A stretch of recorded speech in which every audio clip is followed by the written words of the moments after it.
여인이 어찌 그 젖먹는 자식을 잊겠으며 자기 태에서 난 아들을 긍휼히 여기지 않겠느냐. 그들은 혹시 잊을지라도 나는 너를 잊지 아니할 것이라. 내가 너를 내 손바닥에 새겼고 너의 성벽이 항상 내 앞에 있나니 너의 자녀들은 속히 돌아오고 너를 헐며 너를 황폐케 하던 자들은 너를 떠나가리라. 거룩한 주일날 하나님의 사랑에 이끌려 주 앞에 나오게 하심을 감사드립니다. 한 주간을 살면서 알고도 모르고도 지었던 모든 죄악들로부터 저희들 깨끗한 마음으로 예배드릴 수 있도록 예수 그리스도의 보혈로 다 씻어 주시옵소서. 오늘 7월 첫 주일 예배를 드리오니 받으셔서 7월 한 달에도 하나님의 복음을 잘 깨달아 더욱 예수님을 잘 믿을 수 있도록 이끌어 주시옵소서. 예수님의 이름으로 기도하옵나이다. 아멘. 찬송가 27장을 부르시겠습니다.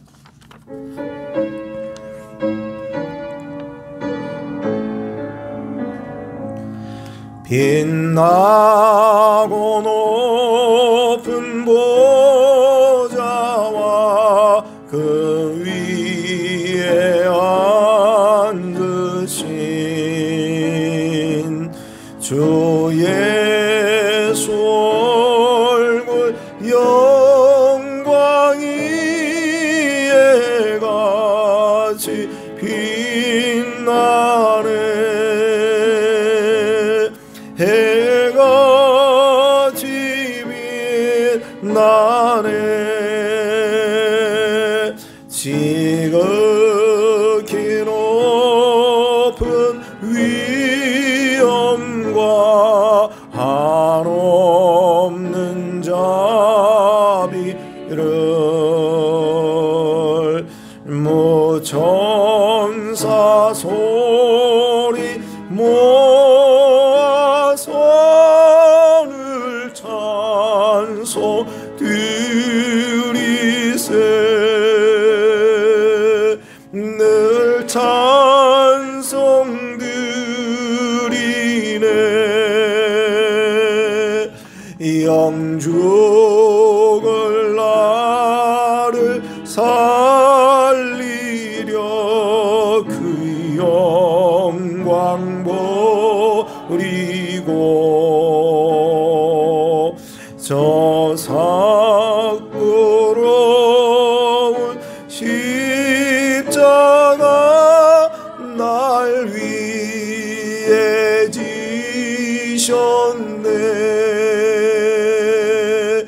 날 위해 지셨네. 나 이제 생명 있음은 주님의 은사요. 저 사망 권세 이기니 큰 기쁨 넘치네.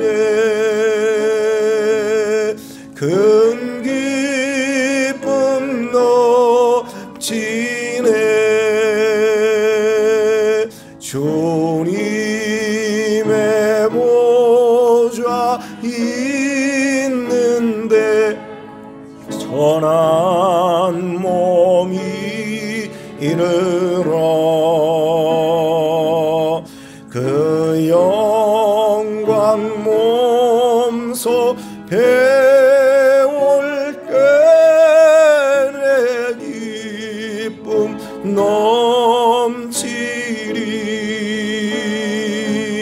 내 기쁨 넘치리.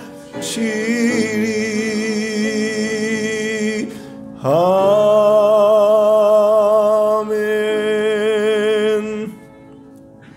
사도신경으로 우리의 신앙 고백하시겠습니다. 전능하사 천지를 만드신 하나님 아버지를 내가 믿사오며 그 외아들 우리 주 예수 그리스도를 믿사오니 이는 성령으로 잉태하사 동정녀 마리아에게 나시고 본디오 빌라도에게 고난을 받으사 십자가에 못 박혀 죽으시고 장사한 지 사흘 만에 죽은 자 가운데서 다시 살아나시며 하늘에 오르사 천능하신 하나님 우편에 앉아 계시다가 저리로서 산자와 죽은 자를 심판하러 오시리라. 성령을 믿사오며 거룩한 공예와 성도가 서로 교통하는 것과 죄를 사하여 주시는 것과 몸이 다시 사는 것과 영원히 사는 것을 믿사옵나이다. 아멘. 찬송가 201장 부르신 후에 이강린 장로님 기도하시겠습니다.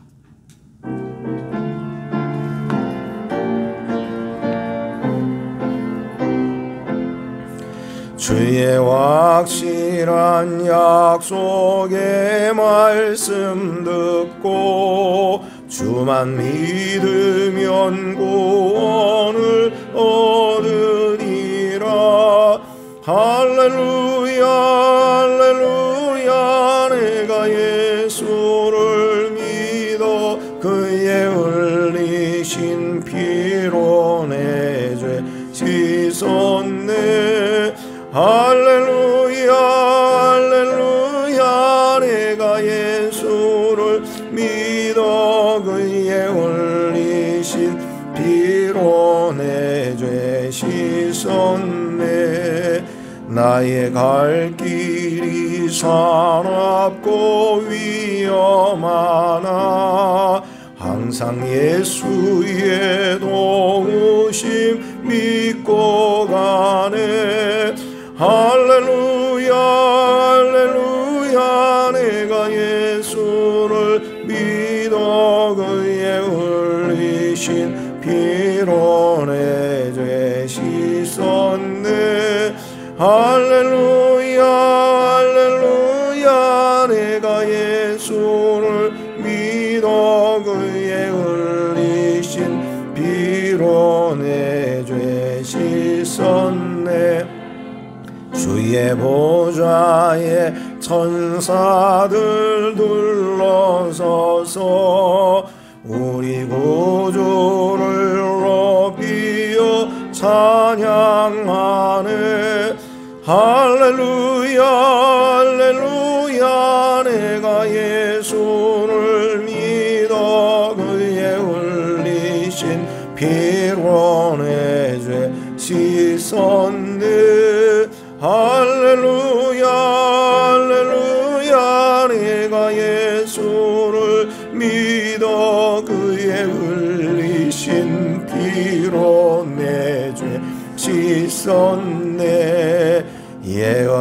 예언자들과 왕들도 반열대로 금길 따라서 나와 찬송하네. 할렐루야 할렐루야. 내가 예수를 믿어 그의 흘리신 피로 내 죄 씻었네. 할렐루야 할렐루야. 내가 예수를 믿어 그의 흘리신 피로 내 죄 씻었네. 우리 모두 다 그만 열 뒤따르며 함께 즐거운 찬송을 부르리라. 할렐루야 할렐루야. 내가 예수를 믿어 그의 흘리신 피로 내 죄 씻었네. 할렐루야 할렐루야. 내가 예수를 믿어 그의 흘리신 피로 내 죄 씻었네.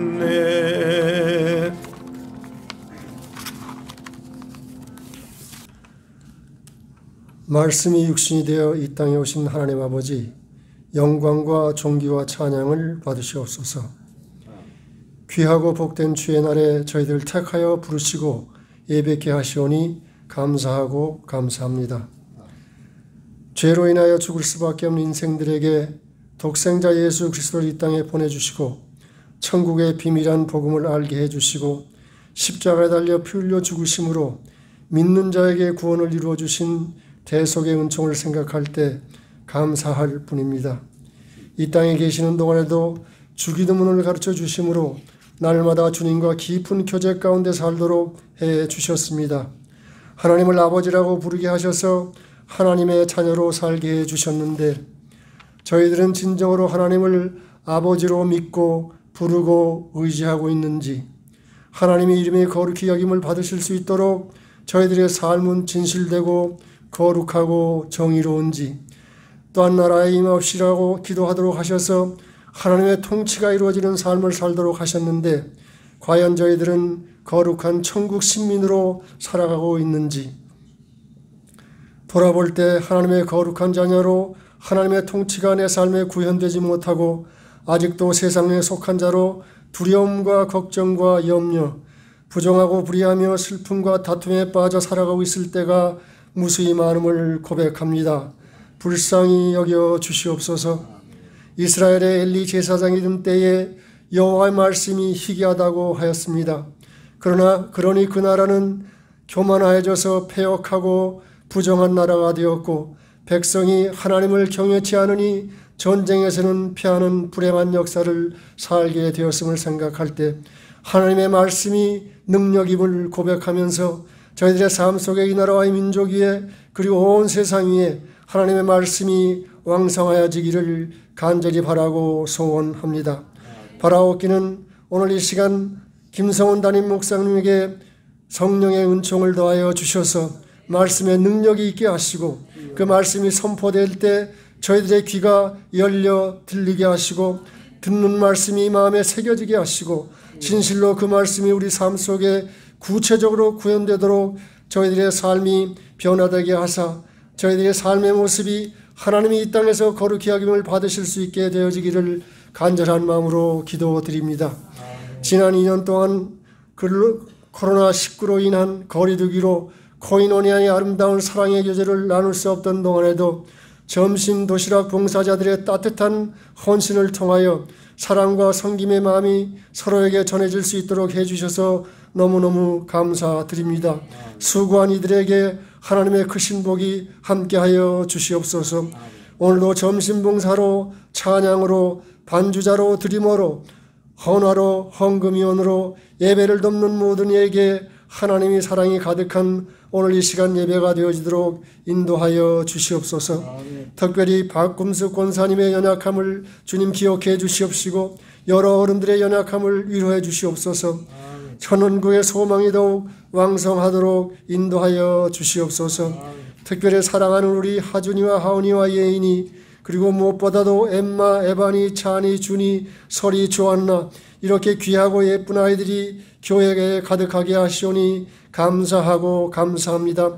말씀으로 잘 교육되고 양육되어 훗날 이 아들의 삶이 그 모습 그대로 세상을 향하여 그리스도의 향기가 되고 하나님의 편지가 되는 귀한 아이들로 성장할 수 있도록 축복하여 주시옵소서.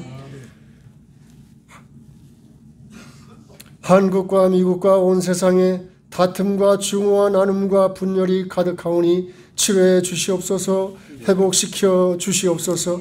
특별히 우크라이나의 마음과 육신이 찢겨져 고통 속에 부르짖는 백성들의 원통함을 외면치 말아 주시옵소서. 이 땅에 하나님의 평화가 임하게 하여 주시옵소서. 말씀이 육신이 되어 이 땅에 오신 길이요 진리요 생명 되시는 우리 구주 예수 그리스도의 이름으로 감사하며 간절히 기도 올리옵나이다. 아멘.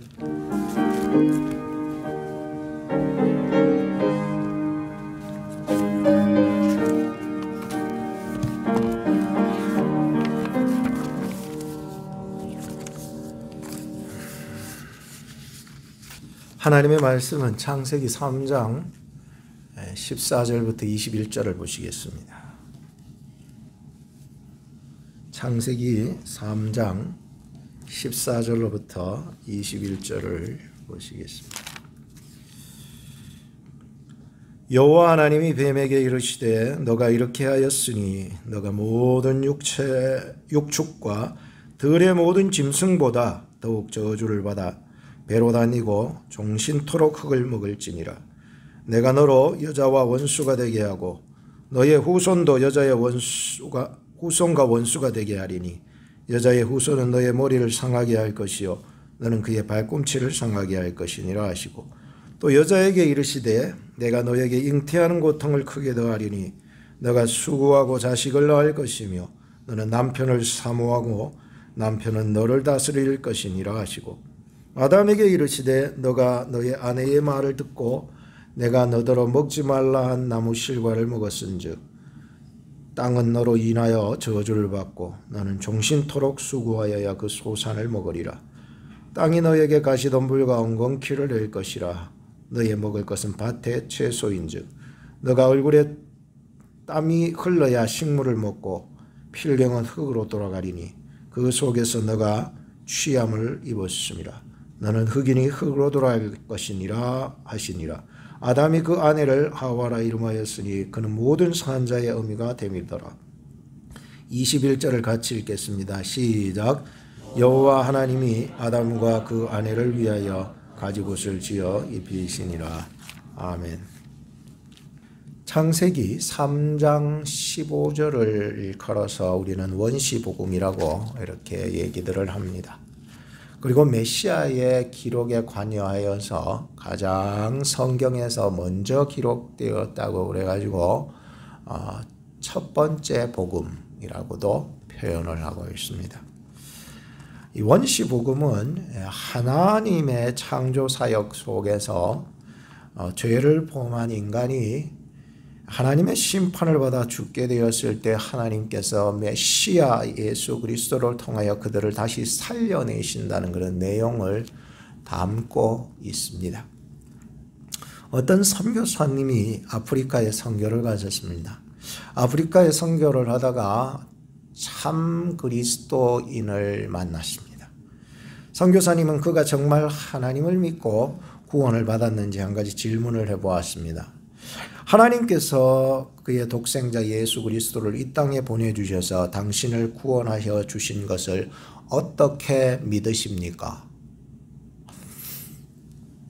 여러분 같으면 이 질문 속에서 어떻게 설명하시겠습니까? 하나님께서 여러분들에게 독생자 예수 그리스도를 보내주셔서 여러분들을 구원하여 주신 것을 어떻게 믿을 수 있습니까? 이 아프리카 크리스찬이 주변에 널려있는 낙엽들을 끌고 모아오더니 엄복하게 이렇게 쌓아놓은 겁니다. 그리고는 옆에 지나가던 벌레 한 마리를 손으로 쿡 잡아가지고는 그 낙엽 위에다가 올려놨습니다. 그리고는 그 낙엽 밑에다가 불을 붙였습니다. 연기가 허옇게 올라나고 불이 붙기 시작했습니다. 불길은 점점 타오르면서 그 꿈틀거리는 벌레를 삼킬 듯이 활활 타기 시작할 그때에 이 아프리카의 참 그리스도인은 급히 그 낙엽 위에 있는 벌레를 손으로 집어서 건져 주었습니다. 살려준 것이죠. 그리고 이 크리스찬이 하는 말이 하나님은 예수님을 보내주셔서 나 같은 죄인을 건져주셨습니다. 라고 얘기를 하는 것입니다. 이거를 듣던 선교사님은 너무 가슴에 감동을 받아서 참 이 아프리카에 선교를 왔는데 이미 또 이곳에서 참 그리스도인이 있다는 것에 너무 감사해가지고 그와 함께 선교 사역을 동역하게 되었다는 얘기가 있습니다. 원시복음이라고 하는 것은 참 예수 그리스도의 하신 모든 일들에 대한 구체적인 사건들은 숨겨져 있습니다. 그래서 그 속에서 우리가 잘 발견하지 못하면은 그냥 원시복음, 그냥 옛날 이야기로 취부할 수 있기 때문입니다. 그래서 우리가 원시복음을 대할 때는 다른 어떤 일반적인 이야기보다도 죄에 대한 그 강력한 메시지가 많이 들어 있습니다. 그래서 우리로 하여금 죄가 어떻게 들어오게 되었고 어떻게 하나님을 멀리하고 하나님께 쫓겨나고 또 죄로 말미암아 어떤 죽음을 초래하게 되었는가에 대한 말씀을 듣게 될 것이고, 그 죄로부터 하나님은 어떻게 이 죄인된 죽음으로 다다르는 그들을 구원하시는지 깨닫게 하시는 귀한 말씀이 숨어 있습니다.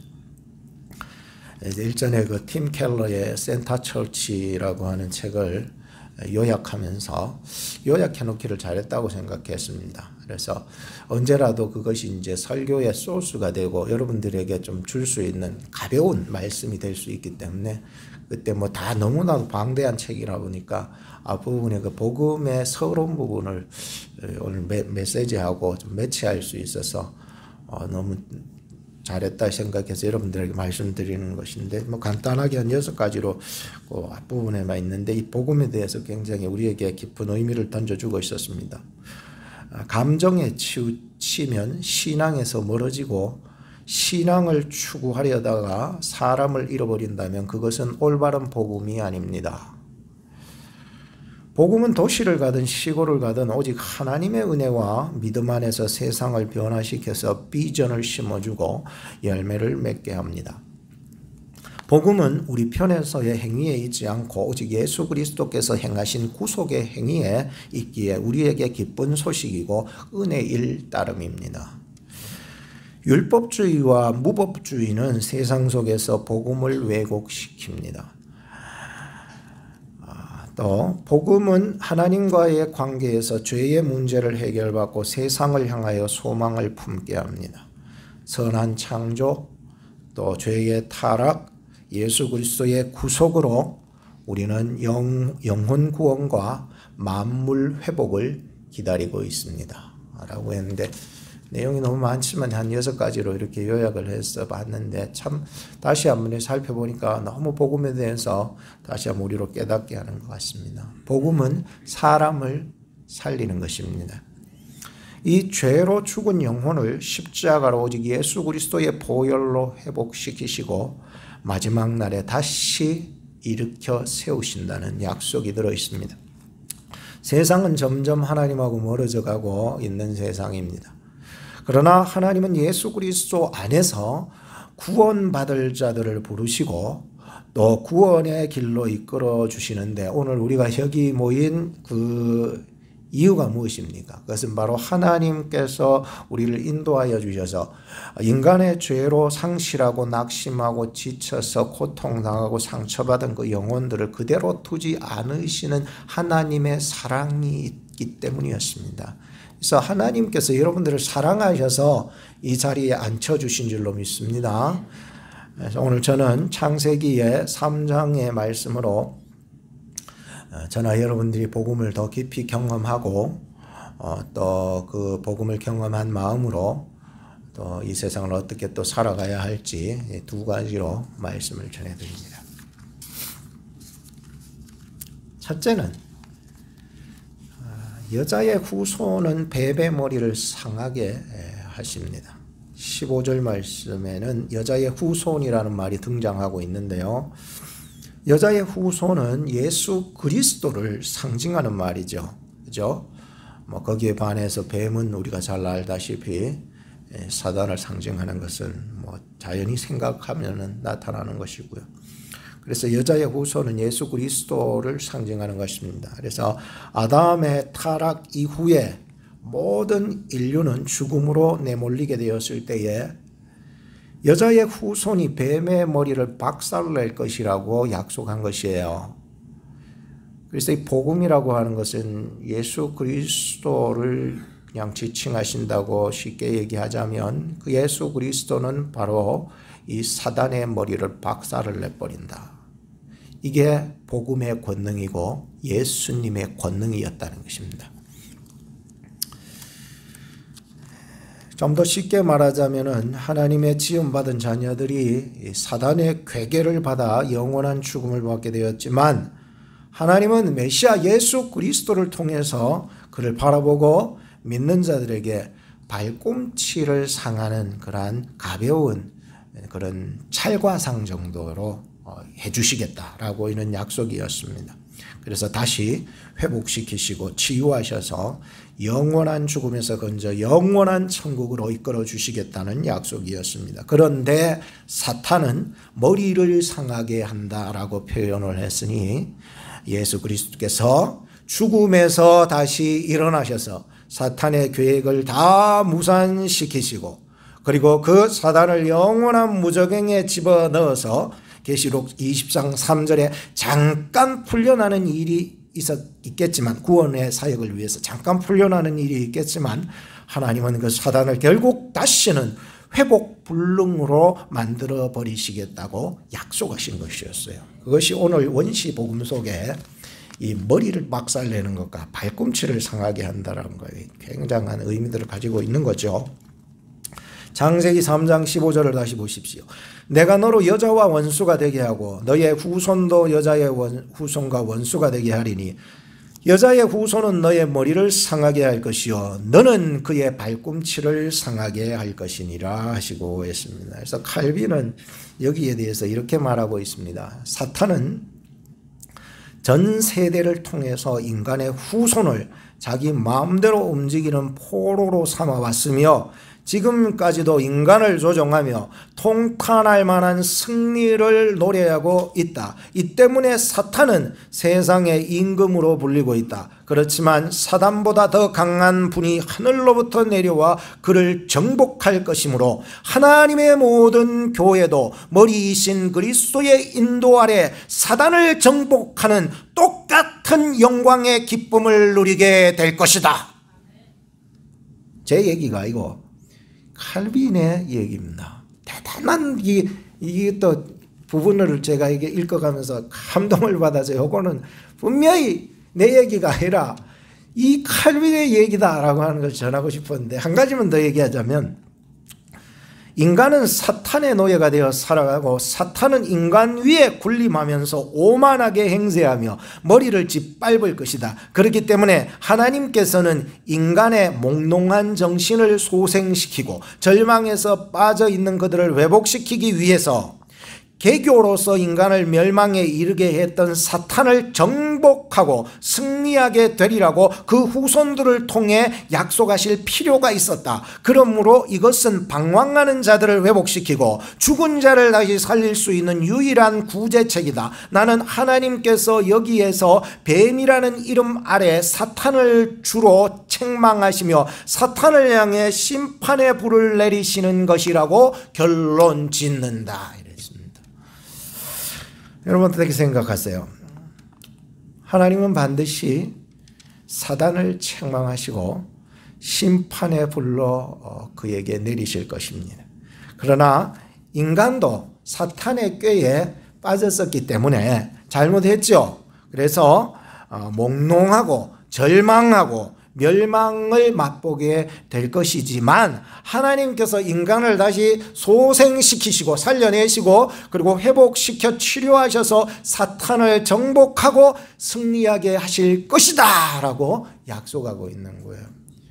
그래서 예수 그리스도의 승리뿐만 아니라 예수 그리스도를 믿고 따르고 그분 안에 거하는 우리 교회 여러분들의 승리고 정복이라는 것이에요. 그래서 얼마나 희망찬 말씀인지 이 원시복음 안에 이런 의미가 있었구나라고 하는 것을 칼빈 선생님을 통해서 다시 한번 도전을 받게 되었습니다. 창세기 3장 1절로부터 6절 말씀은 사탄이 어떻게 하와를 꼬드겼고 아담까지 넘어뜨렸는지 볼 수가 있었습니다. 잠시 우리 본문으로 들어와 보시기 바랍니다. 창세기 3장 1절, 오늘 본문은 정해진 것 말고 3장 안에서 1절, 3장 1절, 여호와 하나님의 지으신 들짐승 중에 무엇이 가장 강교하더라?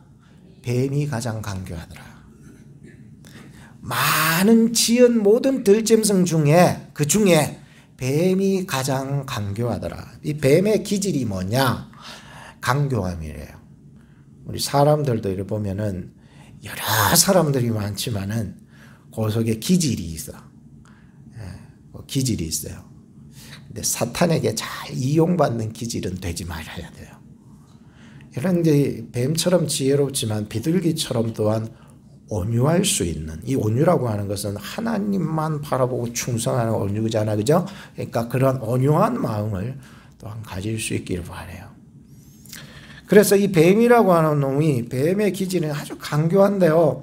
이 뱀이 여자에게 물어가로되 하나님이 참으로 너희더러 동산 모든 나무의 실과를 먹지 말라 하더냐, 이렇게 물었어요. 이것은 말씀에 대한 변질입니다. 하나님께서는요, 모든 나무의 실과를 먹지 말라 그러지 않았어요. 뭐만 먹지 말라고 그랬어요? 선악을 알게 하는 나무의 실과는 먹지 말라. 나머지는 다 먹어도 된다. 모든 나무의 실과는 먹는데 단 하나죠. 선악을 알게 하는 나무의 실과 먹지 마라, 이렇게 하는 거죠. 2절에 보면은 여자가 뱀에게 말하되 동산나무의 실과를 우리가 먹을 수 있으나, 동산 중앙에 있는 나무의 실과는 하나님의 말씀에 너희는 먹지도 말고 만지지도 말라, 너희가 죽을까 하노라 하셨느니라. 말씀의 변질을 또 만들어가죠. 이 여자가 무엇입니까? 만지지도 말라. 하나님은 그렇게 얘기 안 하셨어요. 먹으면 바로 죽는다고 그랬어요. 뭐 만질 것까지도 얘기 없었어요. 그리고 또 하나는 죽을까 하노라. 아닙니다. 하나님은 반드시 죽는다라고 하셨습니다. 말씀에 변질이 일어나고 있죠. 4절에 보니까 뱀이 여자에게 엿대다 싶어가지고 그 변질된 말씀 속으로 들어와서 대번 넘어뜨리죠. 너희가 결코 죽지 아니하리라. 자기가 뭐 하나님인가? 죽지 않는다고 그러게? 완전 말씀을 왜곡까지 시킵니다. 결코 죽지 아니하리라 그랬습니다.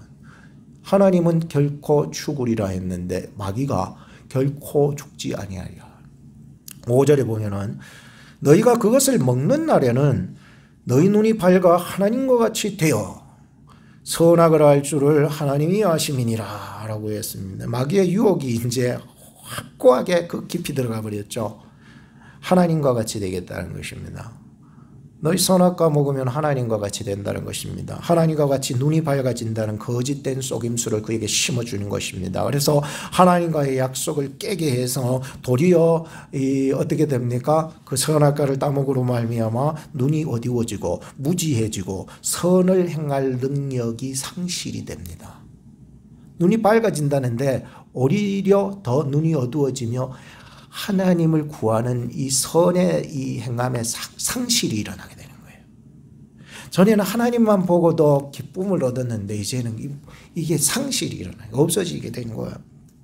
6절 마지막에 보면 여자가 그 나무를 본즉, 자, 이런 유혹이 마음속에 콱 들어와 버리니까 여자가 나무를 본즉 먹음직하고 보암직하고 지혜롭게 알 만큼 탐스럽기도 한 나무인지라. 여자가 그 실과를 따먹고 자기와 함께한 남편에게도 주매 그도 먹은지라. 하와의 무지, 아담의 무지. 참 이렇게 되면은요, 아담과 하와는 하나님의 낯을 피하기 시작합니다. 그리고 무화과 나뭇잎으로 자신의 수치를 가리려고 무던히 노력합니다. 도저히 하나님을 뵐 면목이 없어졌습니다. 그럴 때에 하나님은 그들을 찾아가 주셨습니다. 그게 복음인 거예요. 그게 복음이라. 그리고 죄에 대한 강력한 처벌을 하십니다. 14절에 보니까 뱀은 어떻게 처벌하십니까? 다른 짐승보다 더욱 저주를 받고 배로 기어다니고 흙을 먹으리라. 16절에 여자는 어떻게 처벌을 받습니까? 여자는 잉태하는 고통을 받고 남편을 사모하고 남편의 다스림을 받게 됩니다. 그리고 17절과 19절로 보면은 아담은 어떤 처벌을 받습니까? 자기 때문에 땅이 저주를 받았기 때문에 땅에서 수고해야만, 땀을 흘려야만 먹고 살 수 있게 하셨습니다.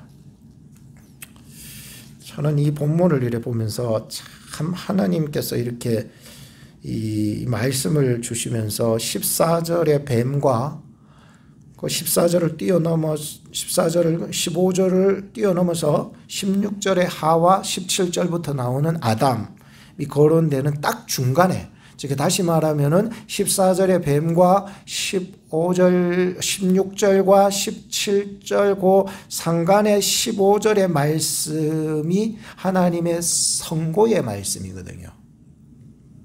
참 배치가 참 잘 돼 있다는 생각이 먼저 들어오셨습니다. 어떤 배치가 들어갑니까? 14절의 사단과 16절과 17절에 있는 우리 모든 인류들을 위해서 15절은 중간에서 이런 선고를 합니다. 사탄에게는 머리를 상하게 할 것이고 여자의 후손 안에는 회복을 약속할 수 있었다는 것이었습니다. 장차 우리가 하나님 앞에 섰을 때에 하나님의 긍휼을 받게 될 것이라는 전조를 막 느끼기 시작했어요. 아하, 이제 우리가 다 하나같이 하나님 앞에 설 때 이렇구나, 이런 거구나라고 하는 것을 느낌을 받게 되었습니다. 그 구체적인 전조가 뭡니까? 그 원시복음 속에 숨겨져 있는 하나님의 사랑을 느낄 수가 있었어요. 이 15절을. 하나님의 심판대 앞에 가면 무서운 게 아니고 구원받은 자들에게는 회복과 기쁨이 찾아오게 돼요. 그런데 사단의 종로로 타던 자들에게는요, 하나님 앞에 설 때는요, 그것이 두려움과 무서움과 지옥의 형벌이 기다리고 있다는 것을 알아요.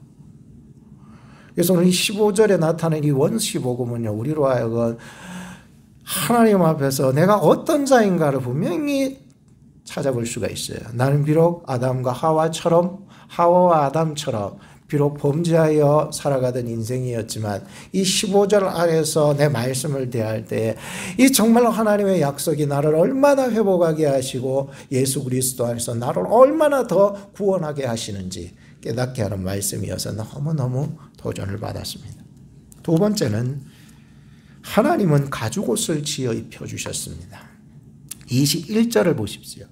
여호와 하나님이 아담과 그 아내를 위하여 가죽옷을 지어 입히시니라 이렇게 말씀하고 있습니다. 잠깐인 것 같아요. 성도에 넘어지는 것은 잠깐이에요. 비록 뱀의 현혹을 당해서 잠깐 넘어질 수는 있어요. 잠깐 넘어지는 거 잠깐이에요. 잠깐 넘어질 수는 있어요. 그런데 하나님의 사람은 하나님의 사랑 안에서 곧 예수 그리스도 십자가 사건 안에서 결코 버림받지 않습니다 라고 하는 것입니다. 결코 영원히 넘어져 있지 않다는 것입니다. 저나 여러분들이 살아가면서 다시 세워주시는 하나님을 만나고 경험한 적이 있으시잖아요. 내가 비록 참 세상에서 하나님 멀리하면서 죄 지은 그 자리 속에서도 하나님이 다시 나를 일으켜 주신 것을 경험한 적이 있으시잖아요. 나를 붙잡아 주셔서 성령으로 살도록 그렇게 살아야 사는 것임을 깨닫게 하신 적이 있지 않습니까? 저도 살아가면서요, 정말 하나님 앞에서 부족한 것들이 너무나 많아서 넘어지고 쓰러지고 알면서도 지었던 죄, 모르고도 지었던 모든 죄 때문에 넘어지고 쓰러지고 정말로 절망 가운데 나를 놓았을 때에도 그곳에서 하나님이 찾아와 주셔서 나에게 구원을 행하시는데 그 구원의 행하심이 나를 다시 일으켜 세워주시는 것입니다. 팬데믹 때문에요, 교회 문 닫는 교회도 많고요. 성도님들 신앙도요 많이 떨어졌다고 지난주에 신문을 보니까 이를 어떻게 해야 되나라고 여러 가지 대안들을 얘기를 하는 것을 읽어본 적이 있었습니다. 오늘 저나 여러분들이 내 스스로가 아니라 환경적으로 다가오는 그런 시련 때문에서라도 우리의 신앙이 흔들리고 연약한 자리에 있다 할지라도 하나님이 여러분들을 향하여서 행하시는 그 역사가 일어나기를 바라요. 하나님이 행하실 때에 우리가 생각하지 못한 일들을 만들어 가셔요. 도저히 내가 감당하지 못하는 일 속에서 하나님은 세워주시고 일으켜주시고 소생시켜주시고 치유하시고 회복해 나가시기 시작할 것입니다. 이것은 내가 하는 것이 아니라 하나님이 하시는 것입니다. 사람들은요, 다시 자기만의 그 스타일이 있어요. 그래서 생일을 맞으면은 또 옷을 선물 받기도 하고요. 저도 생일 선물을 받으면은 옷을 받을 때가 많아요. 그래서 아내가 옷을 선물해 주면은 내가 원하는 스타일과 아내가 선물해 주고자 하는 스타일이 달라요. 그래서 저는 몸이 이렇게 퉁퉁해도 내 몸에 딱 맞는 거를 좋아해요. 그런데 아내는 옷을 사올 때 항상 좀 펑퍼짐하고 더 큰 거를 사와요. 나는 정우성이 아니거든요. 난 장동건이 아니거든요. 근데 이 나를 바라볼 때에 나에게 딱 맞는 옷을 사주면 돼요. 근데 조금 큰 거를 사자가 어쩔 때는 팔이 제가 좀 쇼팔이잖아요. 그래서 쇼팔인데 팔도 좀 긴 거 이렇게 입고 하면은 좀 바보 같기도 하는 느낌을 받는데 말이죠. 사람들은 저마다의 자기의 성격이라고 하는 스타일을 입고 삽니다. 세상이라는 그 연극 속에 살아가면서 나의 역할과 맞는 옷을 입고 연기하는 사람이 있는가 하면은 자신의 그 역할과 전혀 맞지 않는 옷을 입고 나와 어색한 연기를 하는 사람이 이 세상에 있는 것입니다.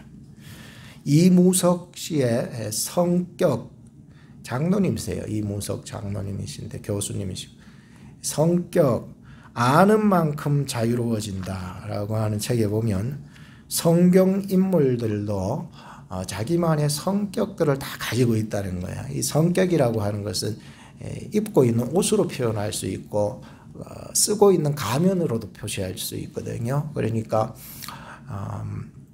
성경 인물들도 그런 성격이 있는데 6명을 거론한 것이었습니다. 첫째는 화낼 줄 모르는 이삭. 다 가져가요. 제발 화내지 마세요. 뭐 다 얘기할 수는 없고. 두 번째로 시기심의 희생자 요셉. 잘난 척하는 동생이 밉다. 세 번째 열등감이 심했던 사울 왕. 나는 보잘것없는 사람이야. 네 번째 자존감이 높았던 바울. 내가 약할 때 주님의 능력은 더 드러난다. 다섯 번째 갈등이 없는 행동파 베드로.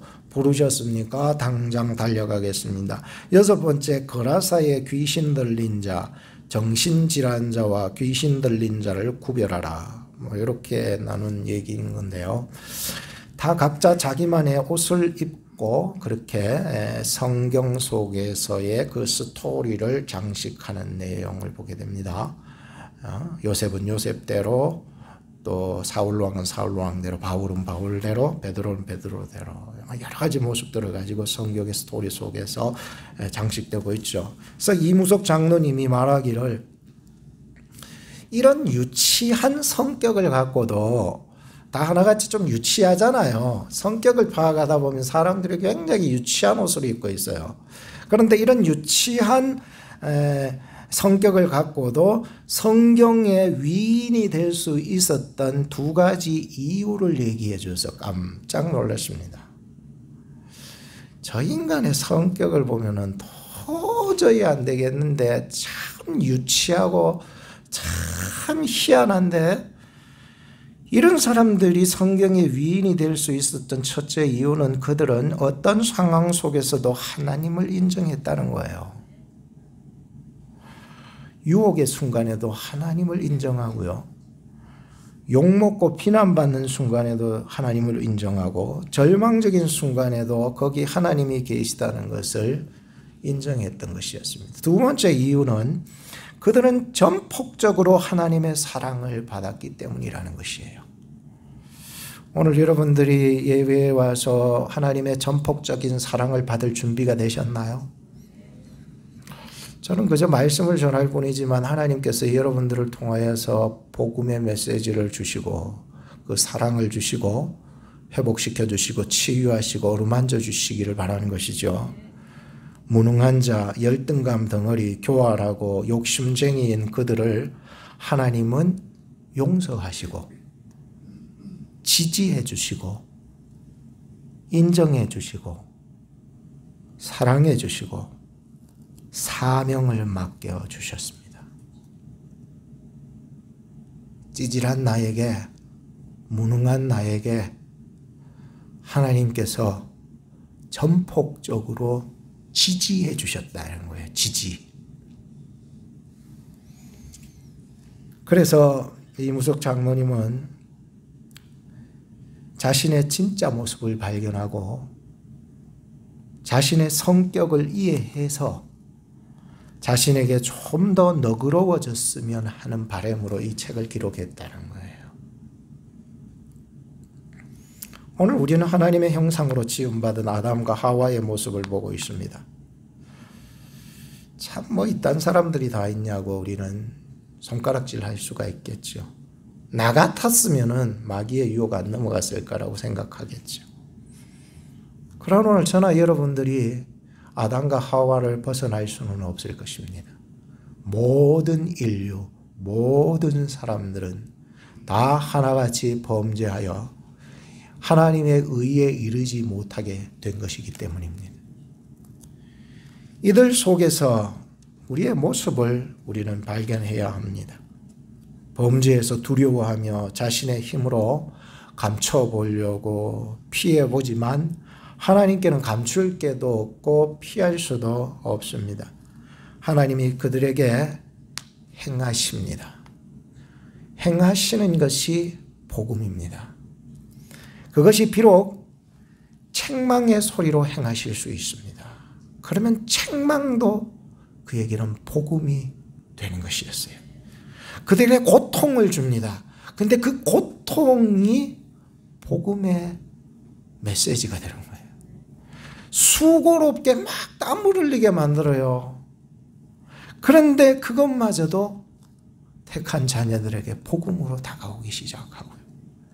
그들이 입고 있던 무화과 나뭇잎을 벗겨내시는 하나님, 그것마저도 복음이었다는 거예요.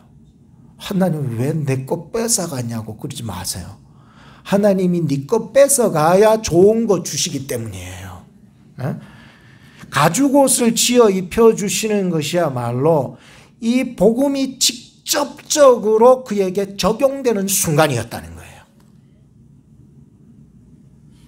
21절을 다시 보십시오. 여호와 하나님이 아담과 그 아내를 위하여 가죽옷을 지어 입히시니라. 여러분 여기서 지어라고 하는 말이 굉장히 다시 보게 되었습니다. 저 자신도. 그리고 여러분들도 같이 은혜를 나눴으면 좋겠습니다. 하나님께서 아담과 하와 두려워 떨고 있는 죄 범한 자에게 가셔서 그들을 위해서 가죽옷을 지어서 입히시니라 했습니다. 여러분 짓다라고 하는 말은 창조인데 새 창조를 의미해 주고 있어요. 하나님이 모든 만물들을 우리를 위해서 주셨음을 믿으십니까? 우리에게 경작하라고 이 모든 만물 주셨어요. 다스리라고, 정복하라고. 근데 죄로 말미암아 타락해서 온 인류 모든 자연 만물까지 다 저주 아래 들어가 버리게 되었을 때 하나님께서는요, 이 아담과 하와를 위하여서 가죽옷을 지어 입히셨다는 거예요. 지난주에 제가 6월달 마지막 날 30일, 6월 30일 큐티를 하면서 이사야서 48장 6, 7절을 보면서 참 은혜를 또 받았어요. 하나님의 창조 사역이요, 이 새 창조 사역이요, 얼마나 즉흥적이면서 깊이가 있고, 사람적인 표현이라서 죄송해요. 얼마나 현실적이면서도 초월적이신지 그렇게 막 와닿기 시작했어요. 이사야서 48장 6절. 이제부터 내가 새 일, 곧 너가 알지 못하던 은비한 일, 감추어져서 신비한 은비한 일을 너에게 보이나니, 7절에 이 일은 이제 창조된 것이요, 이제 창조된 것이요. 야, 여기서 확 와닿기 시작한 거야. 옛적 것이 아니라 오늘 이전에는 너가 듣지 못하였느니라. 그렇지 않았다면 너가 말하기를 내가 이미 알았노라 하였었으리라.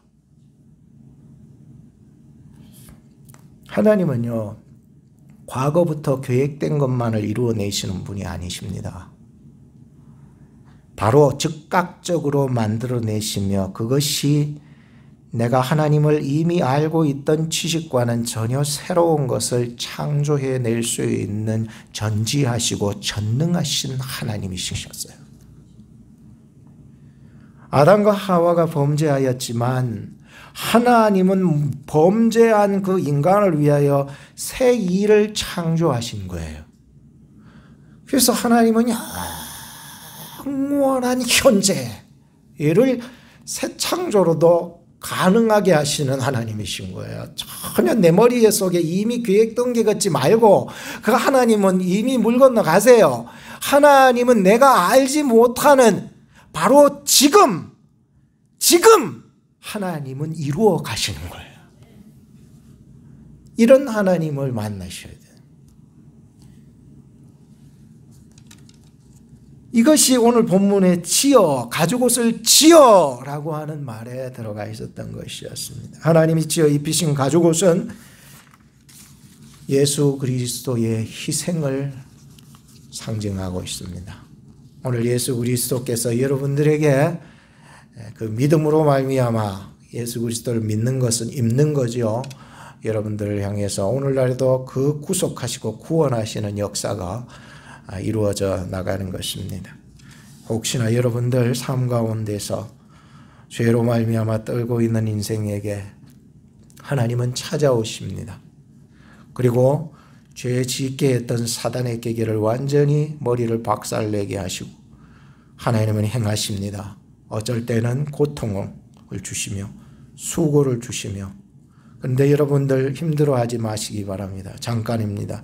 하나님은 반드시 우리를 위해서 가죽옷을 지어 입혀주시고 치유하시고 회복시키시고 다시 일으켜 주시겠다는 약속을 예수 그리스도 안에서 하셨습니다.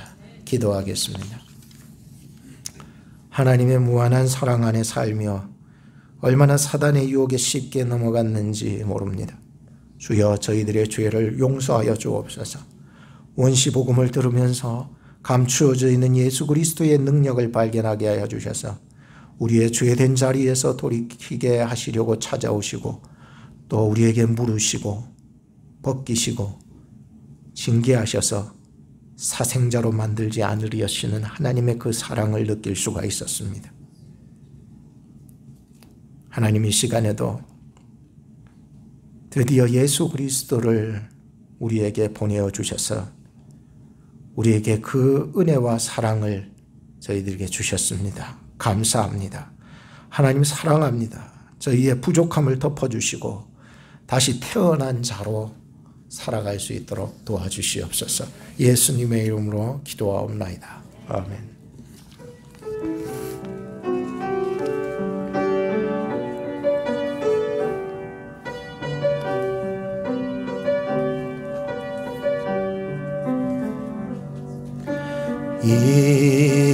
이곳에 생명샘 솟아나 눈물 골짝 지나갈 때에 멀잖아 열매 맺히고 웃음소리 넘쳐나리라. 꽃들도 구름도 바람도 넓은 바다도 찬양하라 찬양하라 예수를. 하늘을 울리며 노래해 나의 영혼아. 은혜의 주 은혜의 주 은혜의 주. 우리 다 같이 일어나셔서 2절 부릅니다. 그날에 하늘이 열리고 모든 이가 보게 되리라. 마침내 꽃들이 피고 영광의 주가 오시리라. 꽃들도 구름도 바람도 넓은 바다도 찬양하라 찬양하라 예수를. 하늘을 울리며 노래해 나의 영혼아. 은혜의 주 은혜의 주 은혜의 주. 꽃들도 한 번 더.